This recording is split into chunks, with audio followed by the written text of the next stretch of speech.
This is mine. Mine. An army of clergy doing something they've never done. It's pretty amazing. Especially in the backdrop of today. Marching past a burning car. I'm sure you can hear that. Yes. And I just Captain Roy can see us here.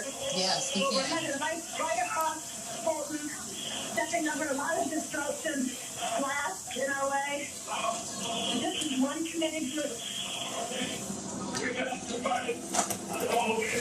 Deborah, I don't know if you can hear me. I know it's really loud there. See that? That's like what they did with Martin Luther King. Are they picking? Walk to freedom. Are they picking This up is numbers bad, as they right? go along? Is that bad or good? Right now, we are marching right towards Please turn it back on. police. Oh.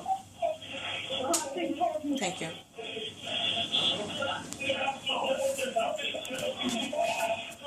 Okay, now we're stopping right now, and everyone is praying at the corner of Fulton and North. And everyone. Where's the Nation of Islam? On their knees. They're in there. They said they had some imams in there. That's the What? basic imams from the mosque. Oh, really? They're real Muslims. Yeah. Are in here? In this crowd, yeah.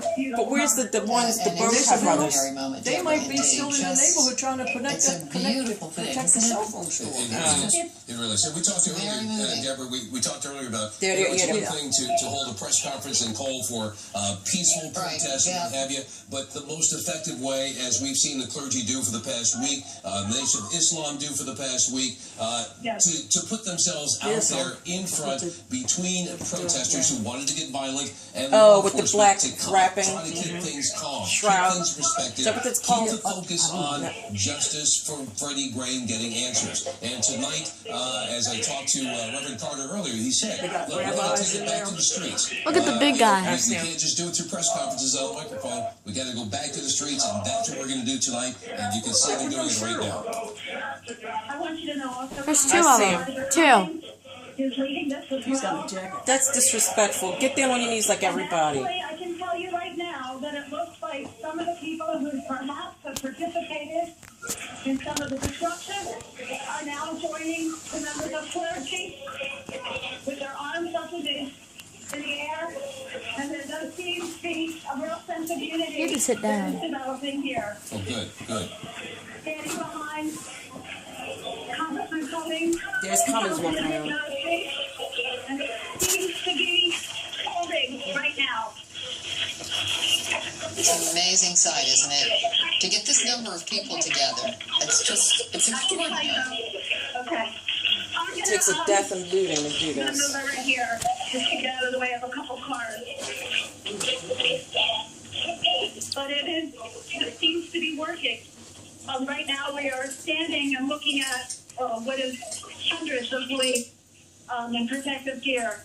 Where? But this is, I mean, Yeah. how ironic that we've celebrated Where? 50 years since Selma, and here we are in this historic march. Yeah. And it's They said Martin Luther march King about is turning over his grave changing right culture. there. And Yeah, one thing on Councilman, Facebook About said, taking things back. Yes, I I'm sorry? gave my Right, life for this Councilman Brandon bullshit. Scott, for over a year now, has been saying that we need more okay. black leaders, male leaders, to step up, Right. go out of the front lines and go out Yes. here and speak with these very frustrated young people, and not just young people. People of all ages, quite frankly, people of all colors, Right.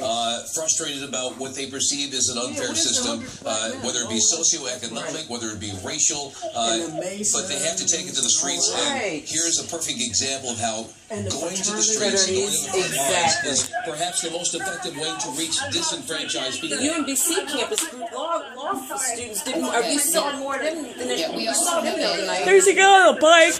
The one that left? The mayor's going That's to be him. speaking momentarily, and we will take her when she appears. Right there on the They, bike. all the law students went out and walked down Mount Royal from University of Maryland, University of Baltimore. I must say, I do feel safe with all this Look at the religion cops. here, so.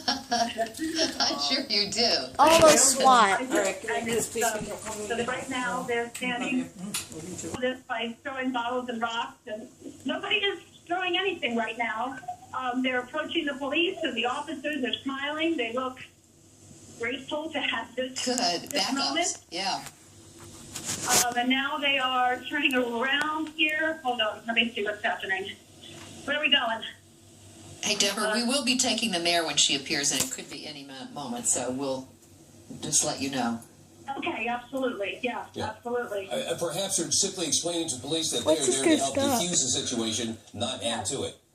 Of course, by having a number of elected officials and faith-based leaders, they should know that already. This is about brotherhood. This is about brotherhood. And it's about, one of the pastors said earlier, you know what?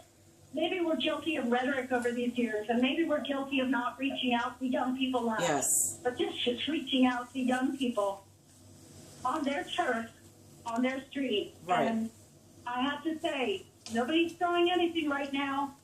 The clergy are commanding this moment. Wow. That's a car. Yes, Sylvia. I know. That is a powerful moment. And right now, okay, hold on 1 second. I'm heading over to Pat Burke, our photographer. Okay, apparently the police, Pat just told me, are going to follow the clergy all the way back up so they can get to some of the areas where they can take charge. Yeah, that makes sense. Basically, you have now the clergy that will be leading the police. Yeah. Wow. Now, you're not that far from Mondawmin Mall now. I mean, perhaps that would be the plan. Maybe they know that there's major looting going on in Mondawmin and will head that direction. That is my sense. It looks like right now we're working out some of the logistics. Let me ask Dr. Carter. Dr. Carter, where are we headed here? We're going to... We are escorting the police. Let me let Dr. Carter get on the phone with you and tell you exactly what the plan is. Hold on. Okay. The plan is that with the wonderful clergy, 200 is so strong, here at the corner of North and Fulton, we're getting ready to go north on Fulton. We will have, in essence, made a complete square with the strength of the police force to our rear, to our back now. They asked us We have to leave them and that they will follow I'm up. so sorry. We have to break in right now because Mayor Stephanie Rawlings Blake is about to speak. Thank you. Okay. Thank you, sir. All right. What's So you Stephanie? heard that from Dr. Carter. He has the plan. Thank you all for being here this evening. What we see tonight that is going on in our city is very disturbing. It is very clear there is a difference between what we saw over the past week with the peaceful protests, those who wish to seek justice, those who wish to be heard and want answers, and the difference between those protests and the thugs. Right. Baltimore. And too many people have spent generations building up this city for it to be destroyed by thugs who, in a very senseless way, are trying to tear down what so many have fought for. Tearing down businesses, tearing down, destroying property, things that we know will impact our community for years. We are deploying every resource possible to gain control of the situation and to ensure peace moving forward. I've been in contact with our governor, and he has agreed, and I've requested, and he has agreed to deploy the National Guard as soon as they are available. They will be immediately deployed. We've ordered a curfew be in effect, instituting tomorrow. A curfew citywide, 10 p.m. to 5 a.m. Again, there will be a citywide curfew, 10 p.m. to 5 a.m. This preliminary curfew will last for 1 week and be extended as it is necessary. Let me be clear. We already operate under a juvenile curfew, and those young people who are 14 and under have a 9 p.m. curfew because it is a school night. Over 14 is 10 p.m. That is tonight and every school night. That's a Again, problem. we have ordered a curfew to be instituted starting tomorrow, Why not 10 p.m. tonight? to 5 Why are a.m. they dragging their And we've feet? also activated the Emergency Operation Center. Maybe because to they know it's not going to be over available tonight. To have It should a start tonight, that's administration-wide why. response to the incidents as they occur. I want to thank the City Council President Jack Sorry. Young for being here. I want to thank Councilman Brandon Scott for being here. Also, Councilman Eric Costello. I want to This thank is just- Kiefer Mitchell for being here on behalf of Governor Hogan and for all of your work coordinating this response. I'm going to ask Colonel D'Souza to speak, and then I will ask Council President Jack Young.